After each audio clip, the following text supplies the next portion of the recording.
Hello everyone and welcome to the Hidden Lives of Writers. My name's Fiona Snyckers and I'm joined by my co-host Gail Schimmel. Hello Fiona.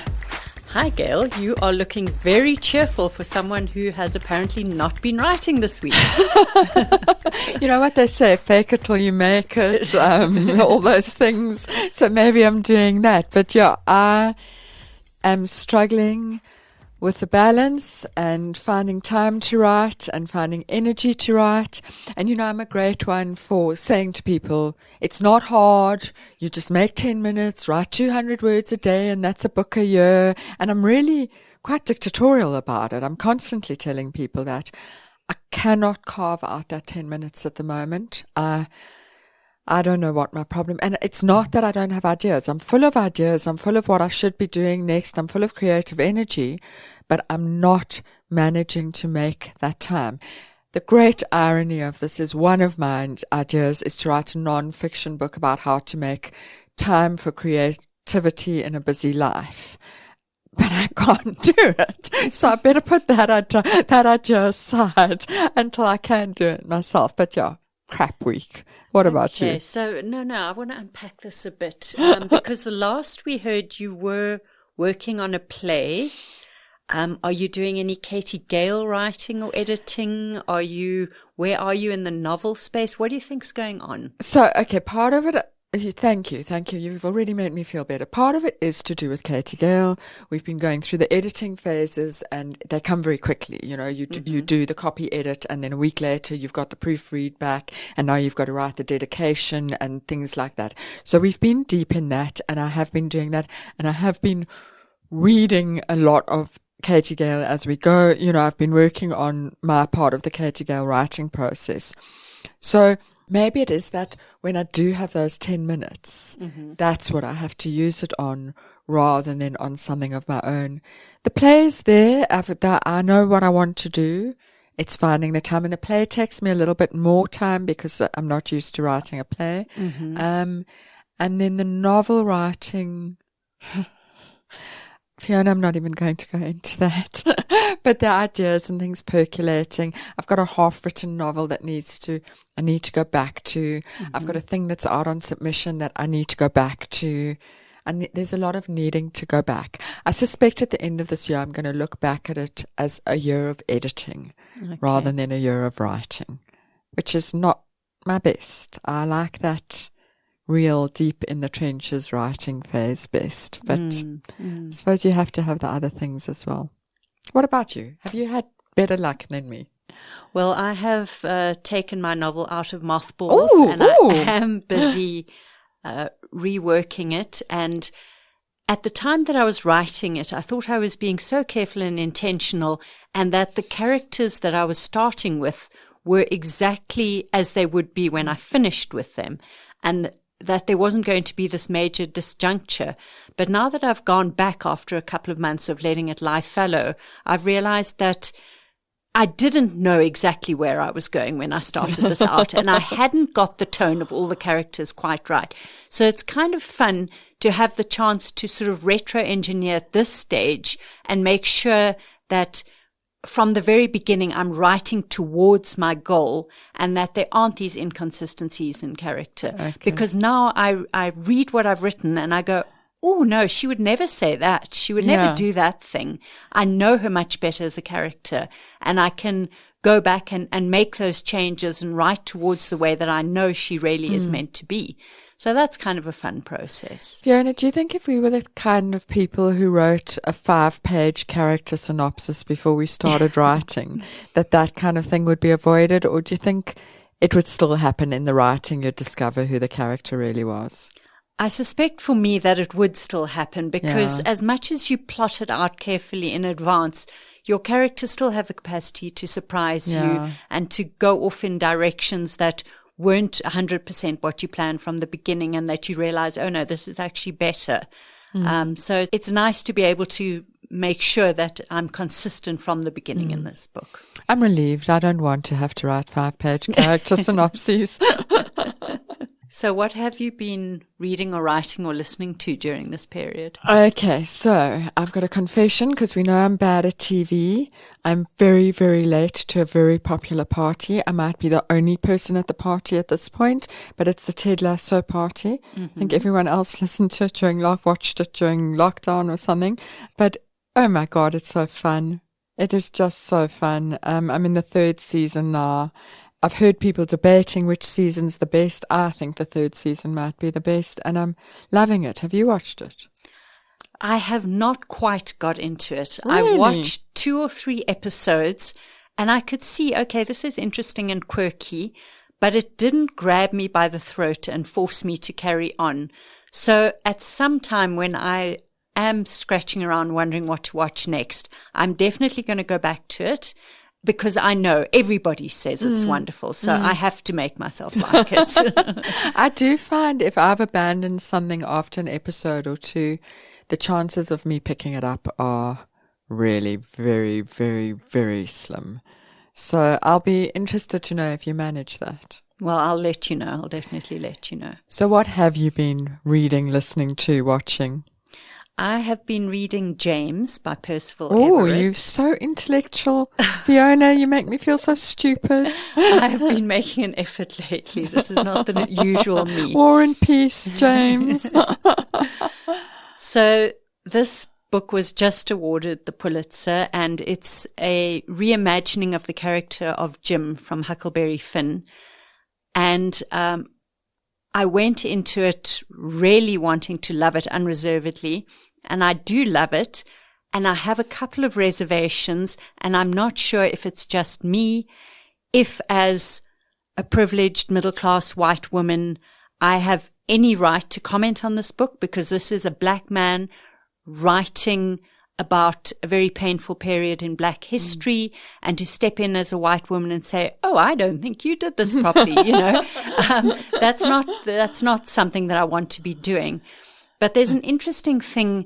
He talks about the way the enslaved people in the American South would have presented a different face to white people to what they presented to each other, and the kind of code switching that they would have practiced, the different words they would have used, the different register, the way they would speak to each other versus how they would be seen speaking to each other for the white gaze. And it's all fascinating and incredibly valid.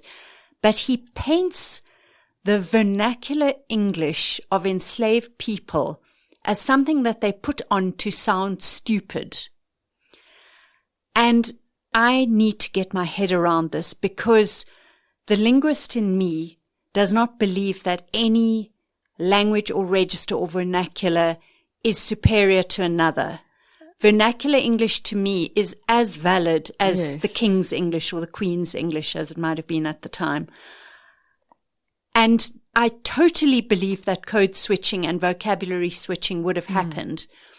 But to paint any vernacular as trying to sound dumb sits uneasily with me. And I've been scratching around on the internet trying to find out if anybody else has this problem. Yeah. I feel like linguists would have something to say about it. And again, I don't like to pose myself as a white woman saying, oh no, you shouldn't have done this. And also I'm very open to the idea that I may be misunderstanding something here. Okay. So it's just interesting. I'd love people to chime in and correct me here. Well, I wonder if you can find linguistic research on this phenomena, because he must have based this on something.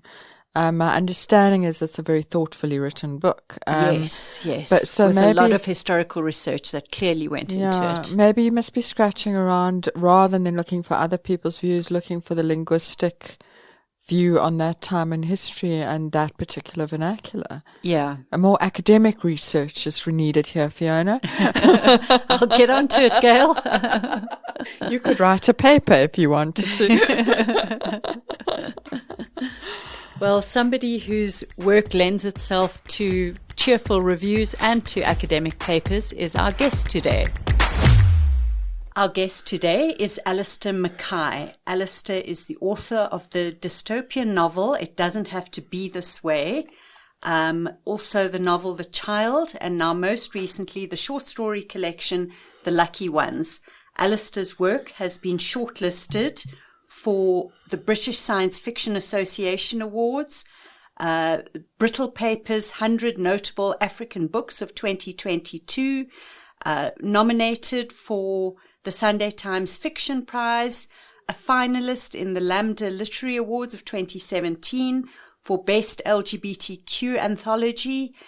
I could actually go on and on, but I'm going to stop there. For the sake of our egos, Fiona, let's stop Yes, there. let's pretend those were all the awards that Alistair's been nominated for. Alistair, we're so happy to have you in the studio with us today. Hello and welcome. Hi, thank you, Fiona. Hi, Gail. Thank you so much for having me. I'm a big fan of the show, so it's really wonderful to be here. It's always exciting when someone, we don't even ask for fans, we just ask for people to have maybe listened to one or two. No, I don't think I've missed any. So. As a fan, you know where we're going.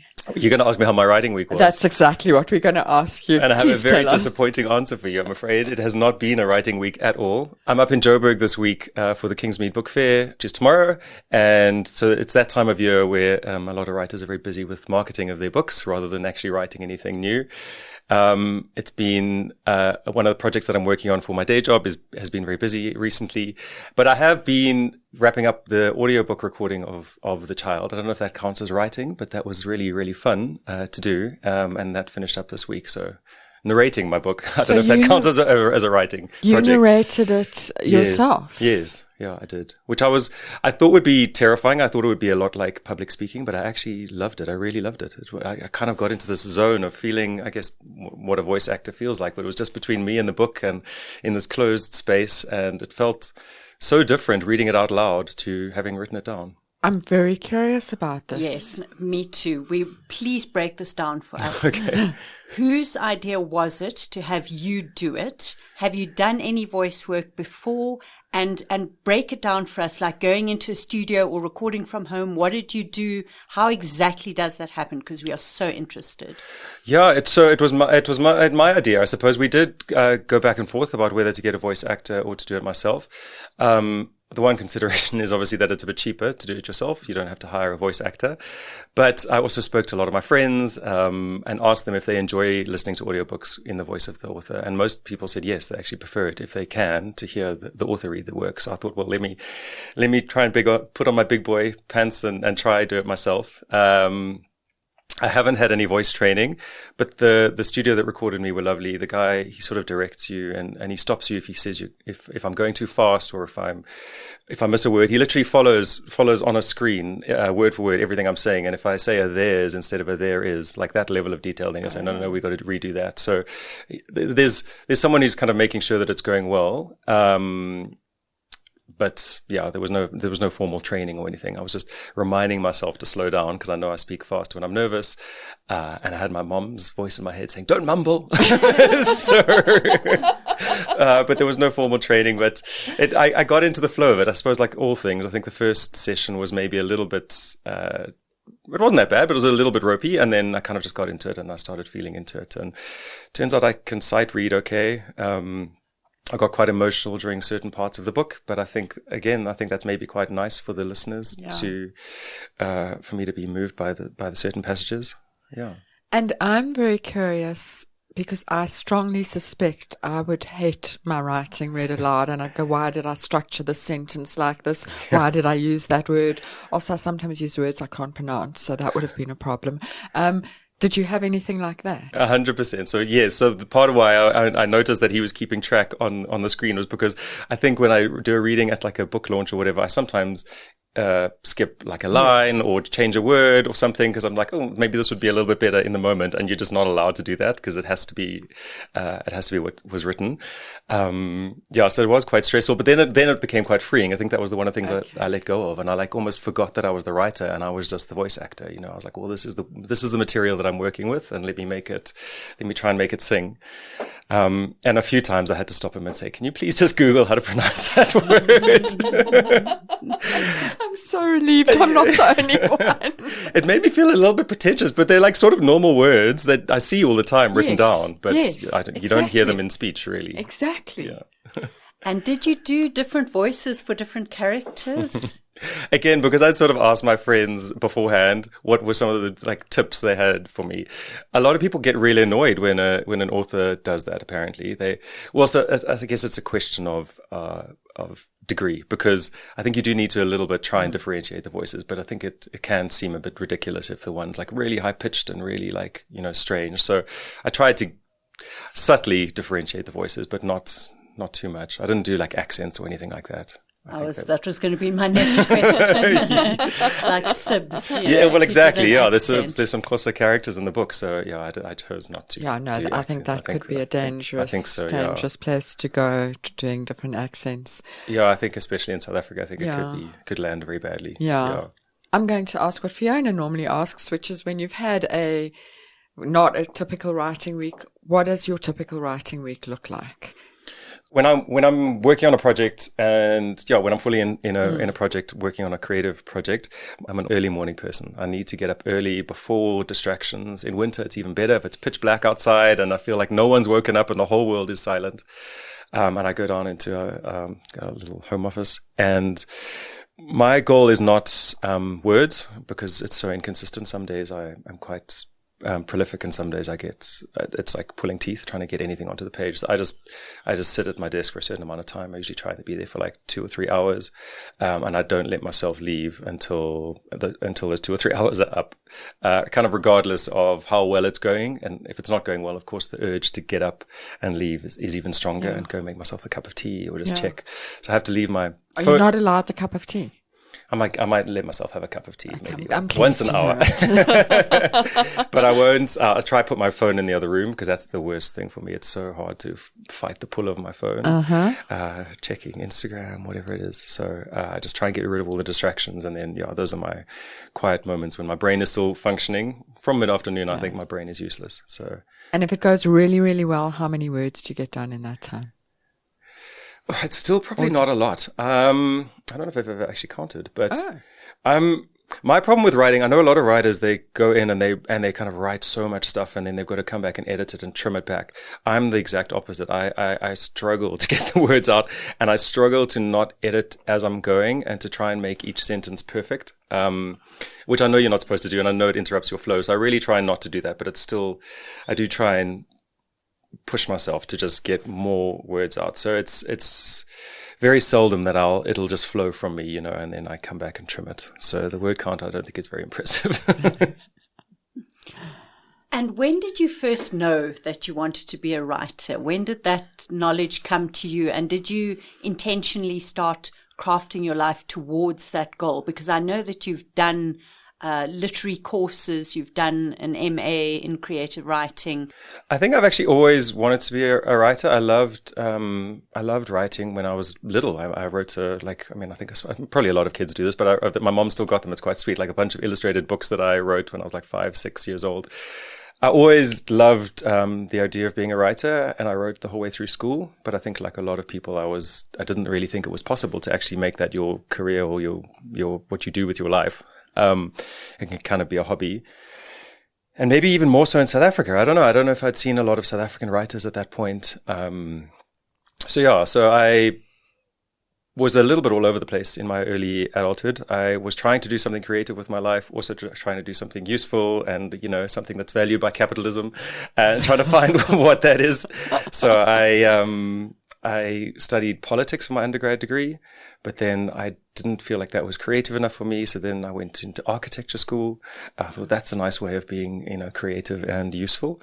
But I ended up in marketing, and in the marketing roles that I had, I was doing more and more writing, kind of content writing and copywriting and that kind of stuff. And that really reminded me how much I, love it. Yet it wasn't quite enough. So I suppose so that was sort of when I started deciding maybe I can actually make a proper go of this. And then, sorry to get a bit heavy, but then my dad passed away when I was 28. And that was kind of a reminder that life is short and that we've got to sort of follow our dreams if we want to achieve that. There's not an infinite amount of time. So he passed away, and so I took some of the money that I inherited from him, and I went to go study creative writing, because I didn't feel confident enough to just write a book I didn't feel like I had the skills. I don't feel like I'd read enough.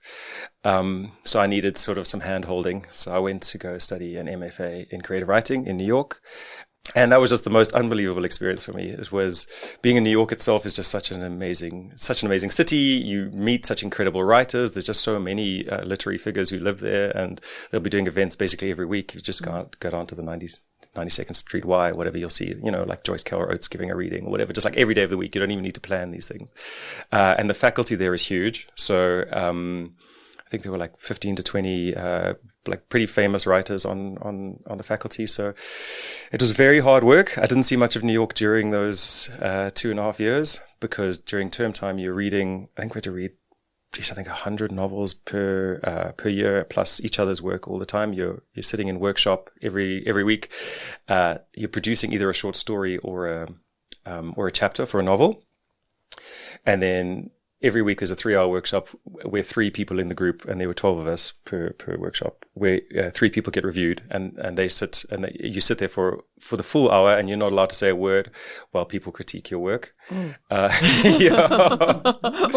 Yeah. I was just thinking this sounds wonderful and dreamlike, and I'm like, oh. So it does thicken your skin a little bit, I guess, although I don't think my skin is still that thick. I don't think I can handle bad reviews very well. But and you also learn what feedback you find useful, and what to ignore. And I suppose they're in the same boat in that they're also trying to be writers, and they also are hoping that you'll give them useful feedback. So they try and make it as constructive as possible. And it was just such a freeing experience, because not only was I exposed to so many new writers and new ways of writing, but it's so experimental, because you're having to produce just so much work. I played around a bit, and I tried different styles, and I tried different, like historical fiction and speculative fiction and short stories and novellas and all of that, because you have to keep producing. So it's nice to keep experimenting with stuff. And did anything that we have seen published come out of that MFA? So my thesis was a very early version of It Doesn't Have to Be This Way, my first novel. Although it's a weird, I don't think any of us can even explain how writing works. It's like it takes place in a part of the brain that I don't really understand. Because even though I found it so useful during my workshop in the course, I basically threw out that version of It Doesn't Have to Be This Way after the course and started again. But I think stuff had percolated, stuff had fallen into place in my mind, because then once I started again, once I'd moved home to South Africa, it did sort of flow. And like a lot of the stuff that I was really struggling with in terms of structure just made sense intuitively. So it was kind of my thesis, but it was a very different book. It had different characters in it. The world was the same. I think I was very interested in the world of that book. And the part that I struggled with was how to get the characters that both exemplify what I want to show in the world, and also that readers fall in love with and, resonate with. So that was the tricky part of that. And actually 1 or 2 of the stories in The Lucky Ones, my most recent book, I also wrote during, I think 2 of them. Okay. The 2 that are set in New York, I wrote while I was living in New York. So It Doesn't Have to Be This Way is a dystopian novel. And I'm always interested to know, as a South African writer of dystopian fiction, do you feel as though you are under the shadow of someone like Lauren Bierkes? Or is she just an inspiration, or did that not come into your thinking at all at the time? It very much did come into my thinking. It was much more on the positive side of things. So for me, it was wonderful when I discovered Lauren's books. It was quite a while ago now. I think I was probably still in my early 20s. I can't remember when Moxieland came out, but I loved Moxieland, and it was so, it was oh wow, we can do this. South Africans can also do this. So for me, I found it very freeing. I didn't feel under her shadow at all. It was wonderful, because before that, a bit of what I was hinting at earlier, I don't think I read a lot of South African books growing up, and so it almost seemed like this impossible thing to be a South African writer. It's like, oh no, that's for people from America or for people from Britain. So it was really cool to see someone doing really great speculative fiction from South Africa, set in Cape Town even. Yeah. Reading about your writing leading up to this pod, I came across a term that I've never heard before describing a genre, eco-narrative. Okay. Apparently your writing is eco-narrative. I've written 3 letters, one of them being W, one of them being F. Please can you tell us what eco-narrative means? Well, I don't think anyone knows what that first book is. No one knows where to put it. It was quite funny when it came out. It was in all different sections of the bookshop. Because it's kind of, it's dystopian. It's an eco-narrative. It's also a queer story, which a lot of people think of as a very separate thing. So it's all the genres kind of blended into one. I probably should have thought more about how to market it while I was writing it. I guess eco-narratives are stories, the way I understand it anyway, where I'm not the expert. You are the expert. I'm very much not the expert. I guess there's stories where the climate crisis is central to what's happening in the story. And it doesn't have to be this way. It's set in Cape Town in the near future, where the water has run out and the droughts have become so severe that there's frequent famine. Very near future, yeah.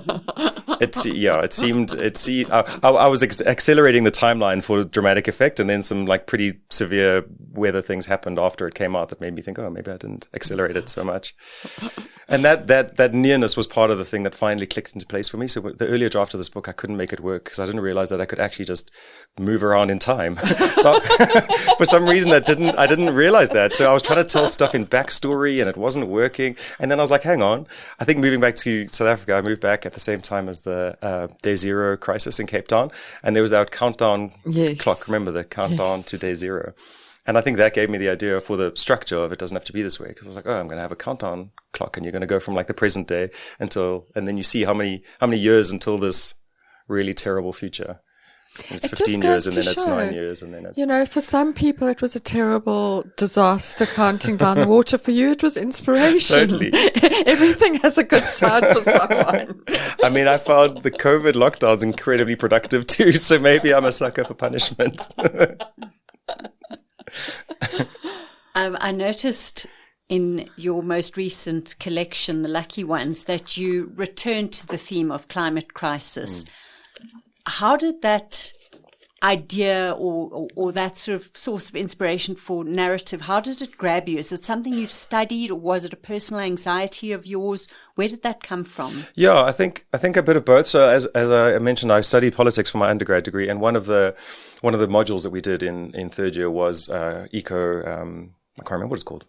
Green political thought is what it was called. Mm-hmm. And it was kind of like the philosophy of ecological movements and what's happening in terms of CO2 emissions and global warming. And at the time, some of the predictions were so dire, and yet it really wasn't mainstream. It wasn't kind of in the news ever. And I think I have a bit of a apocalyptic bent. I don't know. I'm often looking for crises. Maybe it's childhood trauma. I don't know. But I'm always looking for what's going wrong. And so I was very drawn to that because it seemed like there was this huge disconnect between a very scary scenario that's quite, at the time, very probable. Hopefully we're doing some things about it now.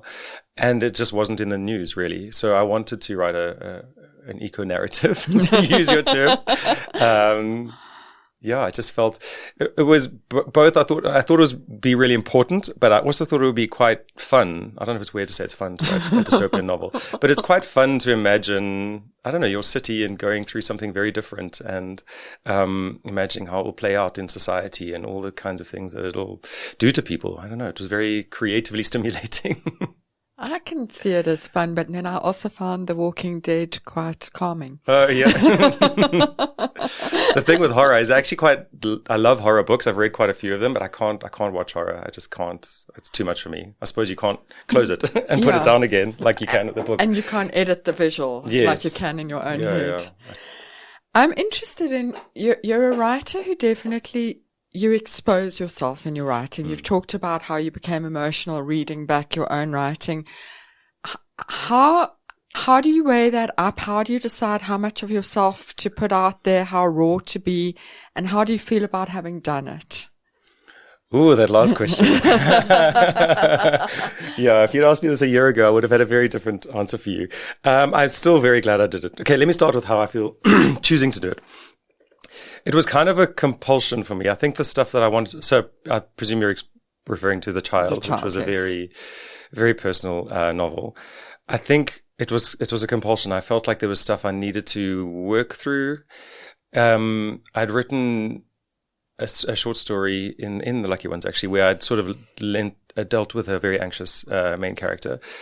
And I wasn't done with it yet. I wanted to really lean into it. And I know I love reading books that feel very raw and very emotional. Like I loved Ocean Vuong's On Earth We're Briefly Gorgeous. I don't know if you guys have read that. I felt kind of tearful the whole way through that book. I loved A Little Life, which we spoke about a little bit earlier. So I love books like that. And so I wanted to try and be as brave as I could while I was writing this stuff. I think I started writing The Child in COVID, and I have a writing group. We no longer really exist, but at the time we had a writing group, and we would share stuff with each other once every 2 weeks. And so it started with that, and it started with just kind of vignettes, and I didn't really know where I was going with it yet. And so I don't think I appreciated how scary it would be for a broader audience to see that stuff. So I was trying to write stuff. I was exploring certain things around mental health and how we process trauma and how we heal and all of these quite heavy things. And I wanted to write about it. And I was really enjoying writing about it. And then I started thinking, oh, this can work as a novel. And I started to put together all the sort of the strands that would tie it together so that it's not just an incoherent set of vignettes. And yeah, but I think I always do this thing with my writing where I almost pretend no one's going to read it until quite far down the line. I think I have to, actually. I can't think about the reader. I would find it far too inhibiting. And I can't remember who said it, but there was a thing about how you must lean into the places that are uncomfortable. You must lean into the pain when you're writing. And so I try really hard to do that. And in some ways, it was really liberating because I am quite an anxious person and I'm always overthinking everything and I'm always thinking, oh, should I have said that or should I have done this? And so it's quite nice to just like, actually, I'm going to do it. I'm going to say all the things that I think but don't say. I think there's a lot of stuff that we filter. And so I was really trying to be unfiltered in that. And I loved it. And writing The Child was quite a healing process for me, actually. I think it did. I know there's a whole debate about whether writing is a form of therapy or whether it just re-traumatizes you. I think it's kind of a bit of both. I think you need to be at a certain point before you can try and write about stuff like that. But writing about the main character's journey in that book kind of did heal me in a way. I think, almost because of the pressures of narrative, there needs to be a change. He can't be the same mess he is in the beginning by the end of the book. He's either got to get worse or get better, I suppose. And so, and that sort of helped me think about some of my own stuff differently.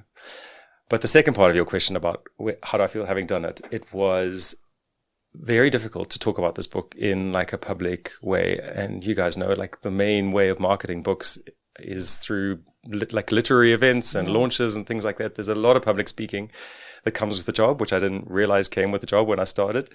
And I found it very difficult. I had some actually quite bad mental health wobblies last year as a result of it, feeling like I'd shared too much or feeling very exposed and very raw. So it wasn't all good, but I still am glad I did it, I think. Interesting. Yeah. Let's talk about therapy for a moment because it comes up in a lot of your stories. And it's such an interesting thing because when you're in therapy, you are turning your life into narrative to present it to your therapist. Yeah. And then in writing about therapy, there's an additional sort of meta layer of narrative where you're writing about the process of turning your life into narrative to tell it to a fictional therapist. Yes. So talk to us about therapy as a thing that exists in your fiction. Yeah, thanks. That's a great question. It's so interesting. So I think therapy is, I mean, I think it's essential. I think everyone should be doing it, firstly. I agree. And it is, as you said, it's all about stories. I don't think I kind of realized that going in. But I think how we make sense of ourselves is all about stories. And so the stories that we tell ourselves about our childhood, the stories we tell ourselves about our parents. And for me in therapy, a lot of that has changed. And I realized, and so you kind of come up with a whole new story while you're in therapy about what actually happened, and also giving yourself permission to feel quite strongly about things, even if you're an unreliable narrator, like even if you don't remember it in the same way that someone else remembers it. And so, yeah, writing about it, I suppose, is you get another go. You're like, okay, well, I've sort of worked through some of this stuff, and now I'm going to work through some more of this stuff. But then you can also think about it as a writer and what works well in terms of how you can expose certain behaviors, or how you can expose like growth. There's a show called Wanderlust, I think it was called. I don't know if you guys ever watched it, but it had Toni Collette in it, and one of the episodes, and it was also about repressed memories and trauma, something terrible had happened, if I remember correctly, that she had forgotten all about. But one of the episodes, it was a whole hour-long episode, and the camera didn't leave her face, and it was just her in therapy talking. And I was like, that is the most powerful thing I think I've ever seen. And so it showed me just how amazing therapy can be as a storytelling technique if you do it well. I don't know if that was a great answer. I don't know if I know how to do it well, but I keep being drawn to it. I think it's also an area where humans are quite raw and quite vulnerable. And so, yeah, you can get to like beneath the small talk and stuff, get to the real meat of relationships. I love that. Yeah, that's so interesting. I feel like it's given me too much to think about, and now we need to stop and pause while I think. Okay, I'm going to lighten things. Mm-hmm. Fiona wanted to talk about writing about therapy. I want to talk about writing sex. And we've had Joe Watson tell us about watching porn to write sex, which was a very interesting and pausing episode. it and sort of taking note of who's where and who's doing what. Hilarious. I love that. So I want to know how you go about writing sex. It's excruciating, and yet I keep doing it to myself. So I don't know what's going on there. There's this writer that I love called Garth Greenwell. He's an American writer, and he also writes very explicit sex scenes. So the sex in my books, I think, is quite explicit. My mom's always horrified when she reads my books. Skip. Yeah, exactly. And he always says this thing, which is that he wants to write books that are 100% pornographic and 100% high art. And so I guess that's what I try to do. I think sex is obviously an important part of life. We all do it. It's also, I think, for fiction writing and for characters, a really revealing way of showing stuff about characters. You know, what they fantasize about is it's very revealing. And like how people behave during sex, I think is very revealing in terms of character. So it's also useful for character development. It's not just, that's your story and you're sticking to it. Exactly.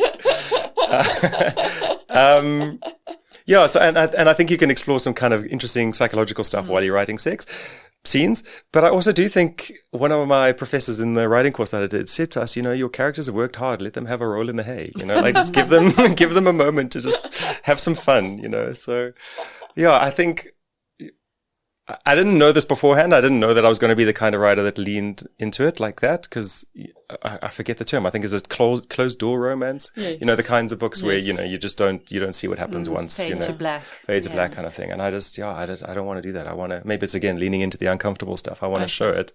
Follow them in Take there. Notes. Yeah. And sometimes it's kind of really awkward and excruciating, and sometimes it can be really tender and beautiful and show love in action, you know. Very interesting. To return for a moment to It Doesn't Have to Be This Way, I want to talk about world building, because that book opens not in the present day where we see how this all unfolded. It opens in the future where Cape Town and the world has changed beyond recognition. And you need to kind of drip feed us some details about what has happened, what does this world look like, who are the people involved, and a lot happens in that first opening chapter. Can you talk us through the decisions that you made there and how you think people should approach this world building thing? Sure.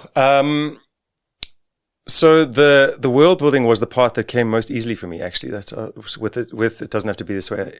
I could imagine it so clearly for some reason. I could foresee a really bad situation. So yeah, this is part of the structural stuff that I was struggling with, is that I could see that so clearly, but then I kind of needed to tell the story of how we get there. And so then going back into time and telling the stories from kind of current times where things are very recognizable. And there's a beautiful, I think, tension between that. So then I wanted to start the book with things looking pretty dire and Cape Town being very barren and very depressing. And then to jump back, and it's the Cape Town that we all know and love, and it's scenes with normal people that we all interact with every day. And so that contrast creates that kind of tension. With world building itself, I don't know, do I have advice for people? I suppose just try and be as consistent as possible. It is tricky. I think any kind of speculative fiction, you don't want to overburden the reader with too many details early on in it. But I think sometimes in fantasy books, you see, they introduce so many concepts early on, and this kind of magic and that kind of magic, and I feel like I need to start taking notes because I'm not going to remember who can do what and what power this person has. And so I don't think dystopia is quite like that, thankfully. But I was wary of putting too many details in too fast.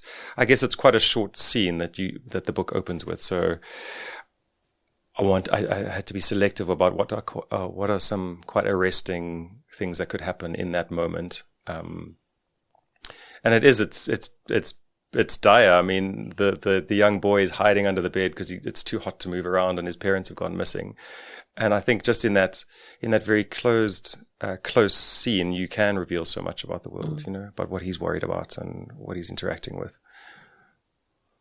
I think that sounds like very good general writing advice, not just for fantasy and a different world, but generally.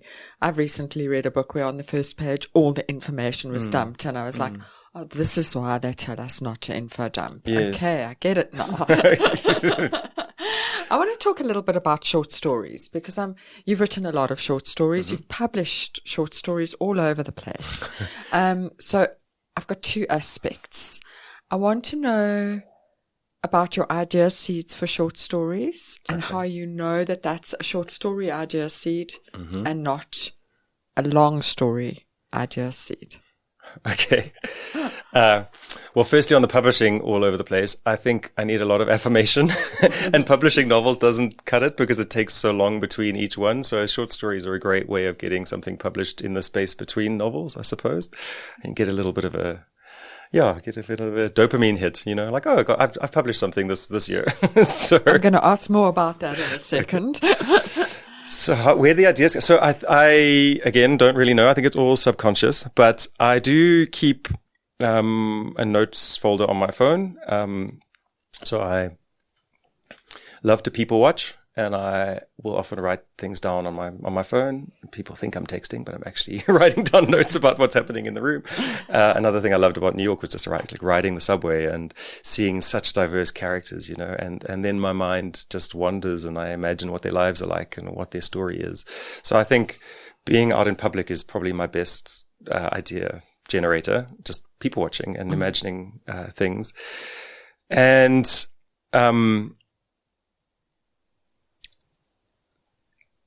I don't know how I know whether it's a novel or a short story. I guess a short story for me feels more like a moment in someone's life. I'm trying to capture, like a moment, almost like a scene. It doesn't have to be a scene. It can be a couple of days or whatever, but a period in someone's life or an experience. And it feels very, complete at the end of that. Which I know irritates some people about short stories. One of my best friends was like, I'm so annoyed you've written a short story collection because every one of them I was enjoying it and I wanted to find out more. And I'm like, oh, okay. No, I feel like that was the right amount that you know about this person. Although that's a sign of a good short story when you want to stay in that world. Yeah. You know that you've read a good short story. Yeah, I suppose so. So that friend was actually giving you the highest compliment.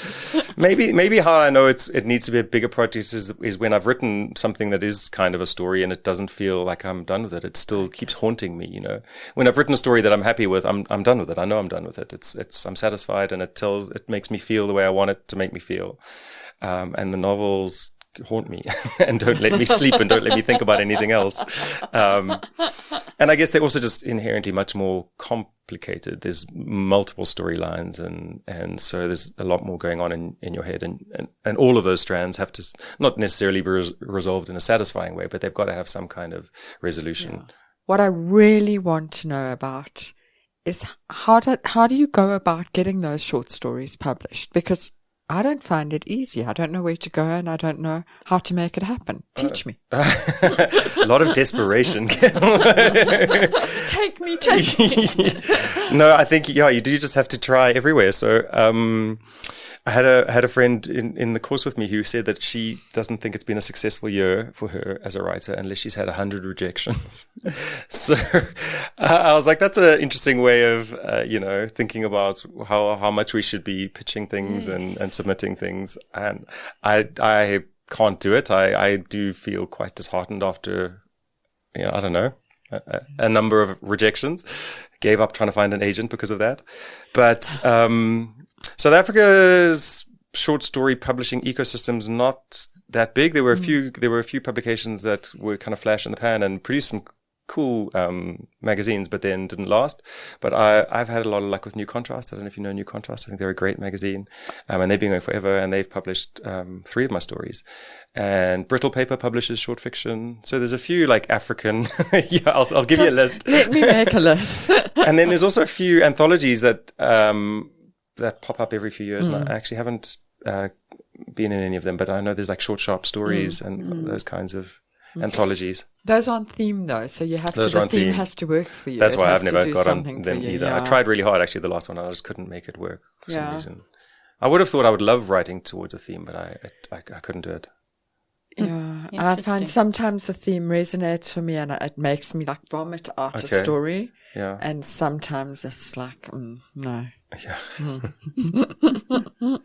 So, Alistair, I've seen you described as a queer writer and a writer of queer fiction. Okay. And those are two things that are not identical, but certainly overlap. Can you talk to us about writing queer fiction and the way in which queerness intersects in South Africa with all the other potential identities, political, economic, social, racial, ethnic, cultural, etc.? Sure, that's a big topic, and I have very mixed feelings about all of it. Queer fiction. So I'm always nervous to use that term because I think it puts some people off, and I think someone literally said to me at an event I did the other day, he's like, "Oh, when are you going to stop writing about queer people?" And I was like, "Oh, okay. Yeah." So I think some people can assume it means it's not for them. There's nothing. I shouldn't do. I'm doing air quotes. I know this is. There's no visuals for this. I think it can put some people off, and they think, "Oh, this is not for me. I don't want to read about the queer experience." And I don't think that that's helpful. Firstly, I think the whole point of fiction is sort of empathy and imagining a different life from your own, and the joy of that. But I also think that there is something universal in the human experience. And even when I'm writing about certain queer experiences, like coming out or like feeling ostracized or feeling like you don't belong, a lot of these things can be seen as very particular to the queer experience. But I do think that they also are universal in some ways. And everybody has felt versions of that. And so I think in good literature, you can feel those feelings, even if it's not your experience. But on the other hand, I do also want to write about queer people. I don't think there has been enough of that. And I think it's in both. I feel like there's almost two ways of doing that. And I try to do both of them. So the one is to try and write about kind of queer experiences specifically. And the other is to write stories which are just stories and the characters happen to be queer people and it's not a big deal and it's not part of the story, just so that people realize we're just like everybody else, we're normal people and we have lives like everybody else, full of heartbreak and full of joy and the whole range of human emotion is there. You asked me something about, how it intersects with other minorities, I suppose. That's also an interesting one. I think when I was writing It Doesn't Have to Be This Way, I sort of, because I didn't do English literature for undergrad, I'm not an academic in like literature at all. I sort of realized after the fact by people telling me about it at events that I was championing intersectionality, and I hadn't really known that at the time. I was thinking, is it really weird that I'm writing a story about gay people in a climate apocalypse? Like, is that a strange thing to be writing about? The majority of whom were black characters as well. But I think there are ways in which there is a lot of shared experience in that. So obviously, kind of shared oppression in some ways. I think it's tricky. So as a white queer person in South Africa, I'm very privileged relative to a lot of other South Africans. And so I'm very conscious of that. And I try grapple with that in my writing. But in other ways, I've been very much on the outside and very much excluded from, the things that, I don't know, I guess straight people in white society take for granted. I had a very, very unhappy time at boarding school, for example. I've had bad experiences because I'm queer. So it is a layered kind of thing. I think in some ways it's one of the minority experiences that's the loneliest growing up, because you don't really know about other queer people yet. And so you kind of feel like what's happening to you is just happening to you. I'm sorry, it's making me feel a bit emotional again. And there's also plenty about being queer that's worth celebrating. And there's a defiance that's I think, especially recently, I think there's quite a lot of defiance in the queer movement, and people sort of not trying to blend in so much anymore and saying we do things differently, we do things like this. But it is an intersectional thing, and I know this is the word for it. And there are ways in which, so when I write black queer characters, I was very nervous about that for my first book. And I I think I am a very empathetic person. Maybe that comes from feeling like you're on the outside a lot of the time. But I try to put as much empathy and understanding into my characters as I could. And I tried to imagine, like, these are the things I would feel in a situation like that. And now imagine I'm also, a black person in Cape Town trying to do something moderately illegal, which one of the characters was doing at one point, how would that make me feel? And so I guess I just try to really think about what it's like to have those additional layers as well as the queerness when I'm writing characters like that. But I did also get a sensitivity reader for that book in particular, because I was very nervous that I had got it wrong, or that I have a blind spot, or had missed something. So I just wanted to make sure that I hadn't. And to what extent did that sensitivity reader intervene and make changes or suggest changes? It was actually, very luckily it wasn't a major change. They were pretty happy with it. Actually, I had two people read it, and they were both thought I did an okay job of it. There were one or two things where they were like, it would feel a bit differently in this situation or this context. But thankfully it was a bit of a light edit. I'm curious because you explore it a little bit. So I'm curious in the story, but also in reality, if you feel there's been a generational change in this, yes. In how we approach writing queer characters, and also in the lived experience. Because as you're talking about coming out, I feel like Fiona and my children's experience, their generation, it's a bit different. I feel like they don't feel, I hope, kids don't feel as alone as they used to. My feeling is certainly in my children's world, it's less, gay children are less isolated than they used to be. But talk to me about how you feel about that. I agree. And I hope that's the case. I also have the sense that that's the case. And I do think it's, patchy. I don't think everywhere in the world has reached that point. And there's also obviously now a very big backlash against all of this. But I do think in general, the kids growing up today have a much better time of it. And I don't think it's actually such a big deal to be queer anymore. As a teenager, you guys can tell me, you've got kids. I don't have kids, but I don't think it's a big deal, which is wonderful. And does put, like, I suppose my generation we're at a strange point in history, because I guess we have quite a lot of damage actually from our upbringings, but now it almost seems irrelevant, which is actually, it's a weird area, but I think it's maybe a fruitful area to explore. So that's why I've tried to write about it as well. And in terms of like the broader context, I do think there has been a shift. I think it was very much, gay rights, I guess when I was growing up, was very much about trying to get gay people included in sort of quote unquote normal life. So fighting for gay marriage, the characters in my book want to adopt a child. That was obviously also a huge deal at one point, whether you should allow gay people to adopt children. So trying to fight for the kinds of normal things that everybody else enjoys. And now I feel like it's the fight is maybe a bit different. So obviously now there's a lot more stuff around gender expression and gender identity and trans rights, but also of saying like, actually, we don't want that stuff. We're going to do things differently. So that's a kind of a different fight. And that queerness, because queerness has come back, that term, right? Well, we weren't even allowed to say queer before. Exactly. Like, it was a very naughty word. If I'd used that growing up in that context, I would have been in big trouble with my very liberal parents. Absolutely. Yeah, me too. Growing up, like I was definitely gay. I was gay. That was what it was about. And queerness was like an insult. Yeah.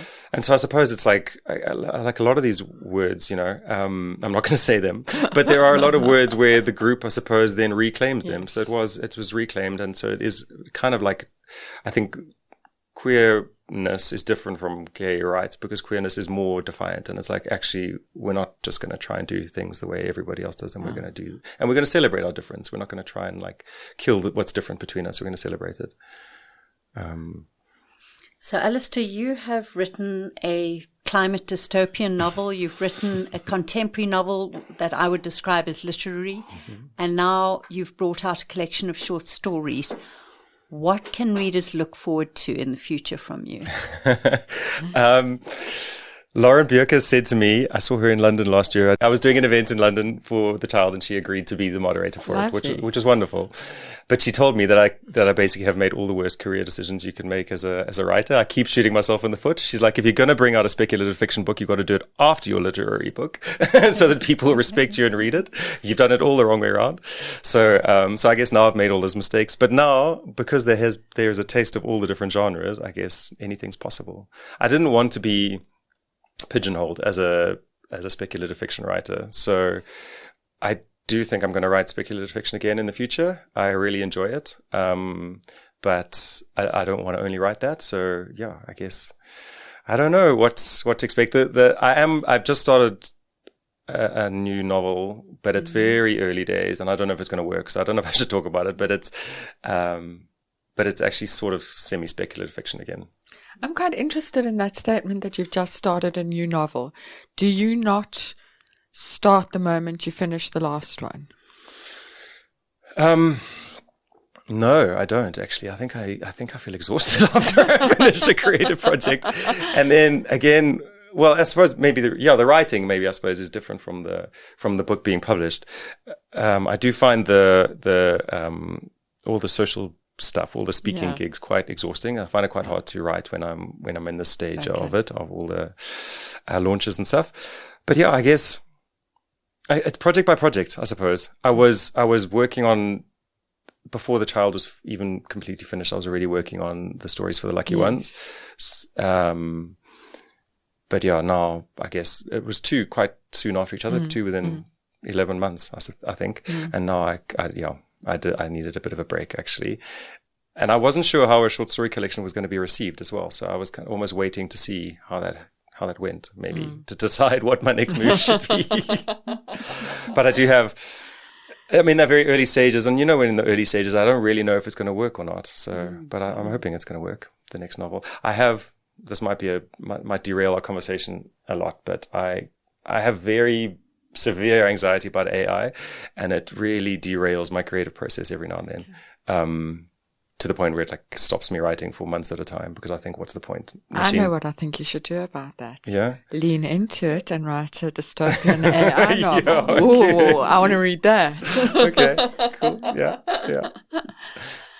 You've talked about the 2 books in 11 months. It's like Irish twins in books. I'm interested. It feels to me like you've burst onto the South African literary scene, like unheard of, and then suddenly heard of everywhere. Everyone's talking about you and you're all over social media and in full color. You haven't just quietly slipped in there. You've come in there. How has that felt for you? Amazing. I wasn't expecting it. It's been really incredible. And it is, I don't know. I suppose it is. I suppose it was kind of bursting onto the scene, but it felt like it was also, maybe not gradual is the right word, but it definitely felt like I can feel with each successive book that maybe more people know about me and more people, the launch that I did for the Lucky Ones at the Book Lounge a couple of weeks ago was, I was really touched by how many people showed up for it. And I felt kind of, I mean, does it say terrible to say like you've made it? But like, it's almost like this has been a dream of mine for so long. And now there are people in the room who I don't know personally. They're not friends of mine who feel like they should come to an event. They're just there because they like my work. And that just felt absolutely wonderful. Yeah. I think that is one of the measures of I've made it a little bit, that when there's strangers in your audience. Yeah. There's something about that. Because I go to book launches all the time and did long before I brought out a book. And obviously I would just go to a book launch because I like the writer. So it's amazing to think that now there are people doing that because I'm on, like, I don't know, the mailing list or whatever. You know, it's incredible. It's a lovely feeling. Yeah. So, Alistair, what have you been reading or listening to or watching lately that's made an impression?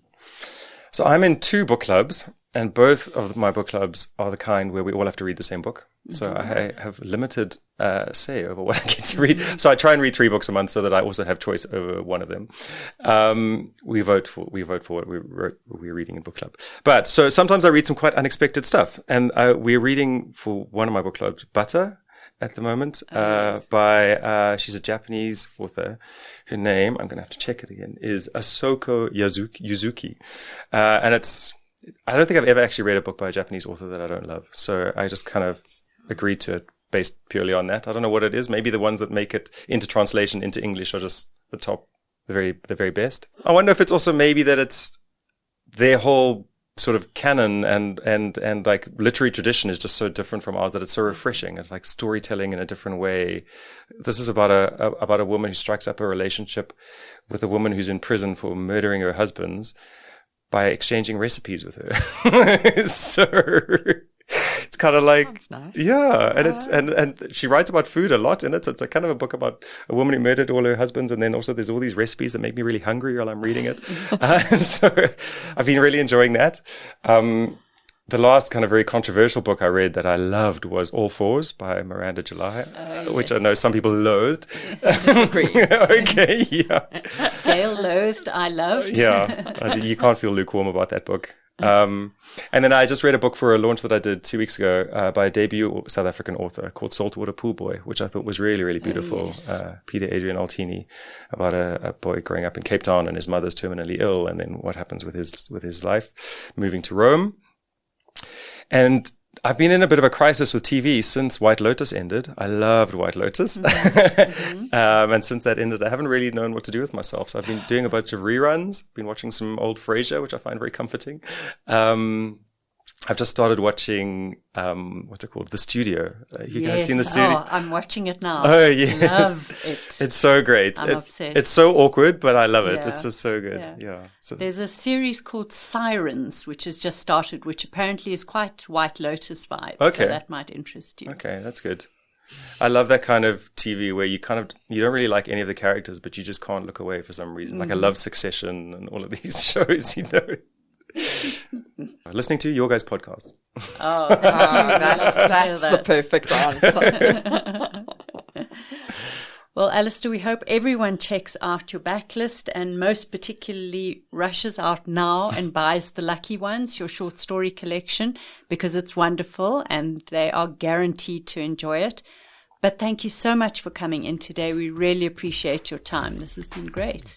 Thank you so much, Alistair. I've loved this. Well, thank you so much for having me, guys. I loved it too. It's so nice chatting to you both. Gail, I know we both feel incredibly energized after that interview with Alistair, and we're dying to leap up and go and do something about it. I felt like the way Alistair talks about writing, the kind of conversation that I love listening to in a podcast, I hope our listeners have enjoyed it, where I feel like afterwards I want to go and write. I remember why I write. I remember what energizes me about writing. And I want to go and write. Maybe Alistair is what I needed to get out of my writing slump. Let's hope. How do you think my husband would feel if I asked Alistair to move in with us and shout at me from the sidelines?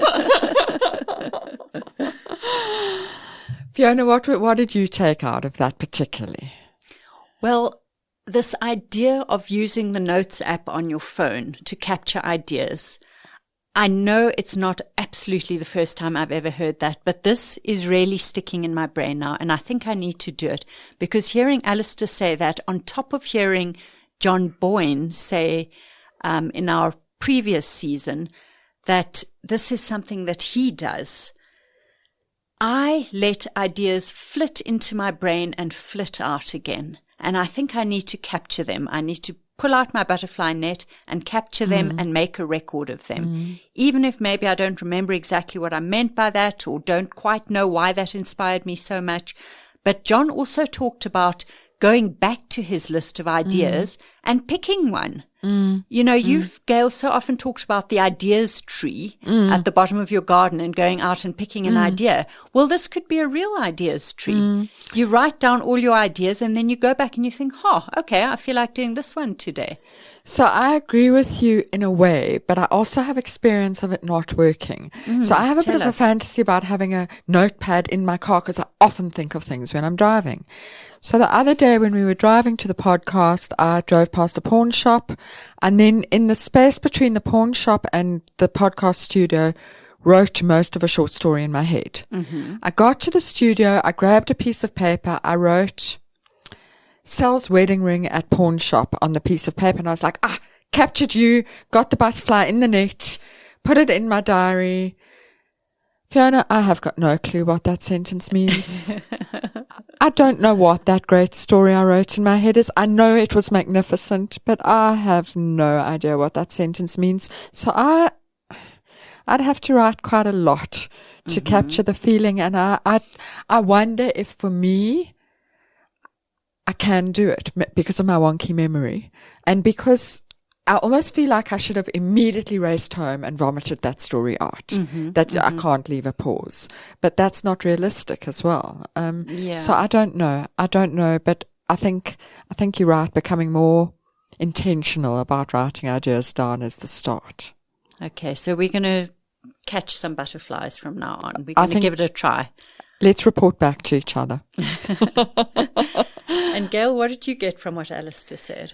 I was very taken with the thing that he had taken from somebody else about if you haven't got 100 rejections for the year, you haven't worked hard enough. And I do think it's very real. I think getting rejections is part of the game. I mean, anyone who's been doing this for a while, we know you get rejected by agents, you get rejected by publishers, you get rejected for short stories, you get rejected for everything.